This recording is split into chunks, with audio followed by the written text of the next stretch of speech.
Hello friends, मैं हूं अलका यादव। जी हाँ, एक और शुक्रवार और एक और नई कहानी सिर्फ और सिर्फ आप सबके लिए।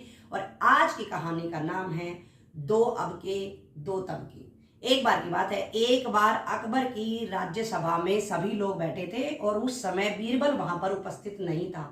तो सभी मंत्रियों के मन में काफी दिनों से एक प्रश्न बना हुआ था।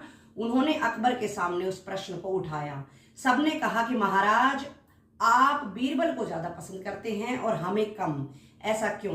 उसके बाद एक बार तो अकबर थोड़ा सा आनाकानी करने लगे, उनको बताने नहीं लगे, लेकिन बार बार मंत्रियों के पूछने पर अकबर ने बताया कि बीरबल मेरी सभी समस्याओं का समाधान निकाल देता है। मैं जो भी उससे प्रश्न करता हूँ उन सभी प्रश्नों के वो उत्तर ढूंढ कर ले आता है, इसलिए मुझे वो ज्यादा पसंद है।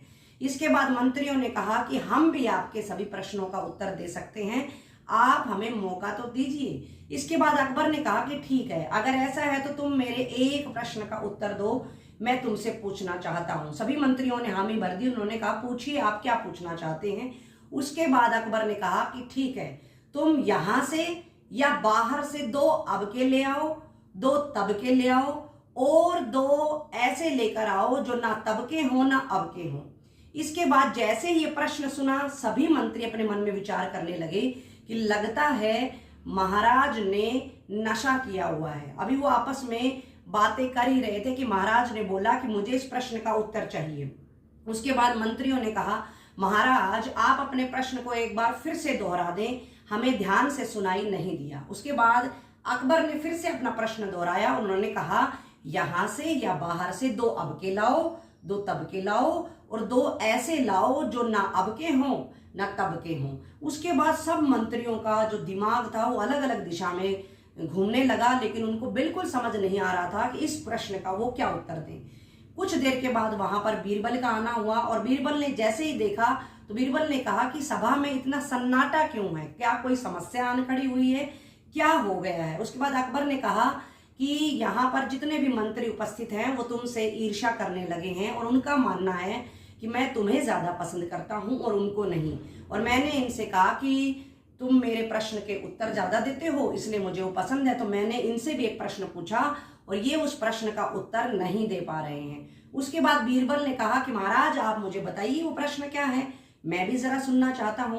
तो महाराज ने अपना प्रश्न बीरबल के सामने भी दोहराया कि मैंने इनसे बोला है कि यहां से या बाहर से दो अब के लाओ, दो तब के लाओ और दो ऐसे लाओ जो ना अब के हों ना तब के हों। उसके बाद बीरबल ने कहा कि महाराज इसका उत्तर तो मैं आराम से दे सकता हूं, लेकिन आप मुझे कल तक का समय दीजिए।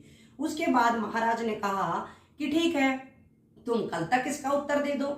उसके बाद बीरबल वहां से चला जाता है और अगले दिन बीरबल यमुना नदी की तरफ घूमने जाता है। तो वहां पर कुछ राजाओं के तंबू लगे हुए थे, वहां से वो दो राजाओं को ले लेता है। थोड़ी ही दूर पर साधु धूनी रमाए हुए थे, वो प्रभु भजन में लीन थे, पूजा कर रहे थे। वहां से वो दो साधु अपने साथ में लेकर चलता है और कुछ आगे जब वो आता है तो वो देखता है कि आसपास बहुत सारे दुकानदार हैं। तो वहां से वो दो दुकानदार अपने साथ लेकर वो आता है और जैसे ही बीरबल 6 लोगों को सभा में लेकर पहुंचता है तो सब लोग हैरान हो जाते हैं। और उसके बाद कहता है कि महाराज मैं आपके प्रश्न का उत्तर ले आया हूं। उसके बाद मंत्रियों को ये बात बिल्कुल समझ नहीं आ रही थी। मंत्रियों ने पूछा कि तुम बताओ प्रश्न का उत्तर क्या लेकर आए हो। इसके बाद बीरबल ने कहा कि महाराज ये दो राजा हैं, ये अब के हैं। इन्होंने अपने पिछले जन्म में बड़े अच्छे तप किए थे, बड़े अच्छे इन्होंने दान किए थे, अच्छे कर्म किए थे, इसलिए ये आज सुख भोग रहे हैं, तो ये अब के हैं। फिर उन्होंने इशारा करा दो साधुओं की तरफ और उन्होंने कहा कि ये इस जन्म में तप कर रहे हैं, प्रभु भजन कर रहे हैं, अच्छा काम कर रहे हैं, तो ये तब के हैं। उसके बाद उन्होंने दो दुकानदारों को अपने पास बुलाया और उन्होंने कहा, महाराज ये दो दुकानदार हैं, ये इस जन्म में कोई तप नहीं कर रहे हैं, ना ही इन्होंने पिछले जन्म में कोई तप किया है या दान किया है, तो ये ना अब के हैं और ना तब के हैं। और इस तरह से जैसे ही बीरबल ने ये बात सबको समझाई, सबको तुरंत ही समझ आ गई। और उसके बाद अकबर ने सभी को कहा कि अब तुम्हें पता चला कि बीरबल मुझे क्यों पसंद है।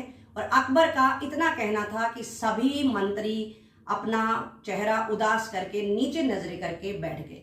तो देखा दोस्तों, इस कहानी के माध्यम से मैं भी आप सबको यही कहना चाहती हूं कि आप सब भी पता करें कि आप अब के हैं, तब के हैं या क्या हैं। मेरा तो मानना है कि अभी तक हम अपने जो कर्म कर रहे हैं उसके हिसाब से हम ना तो अब के हैं ना तब के हैं। आप सब लोग अच्छे कर्म करते रहें, ईश्वर के नाम में लीन रहें, उनका नाम स्मरण करते रहें, इंसानियत को कभी ना भूलें। और उसके बाद देखिएगा कि आप कभी अब के बनेंगे तो कभी तब के बनेंगे। फिर मिलेंगे दोस्तों, नमस्कार।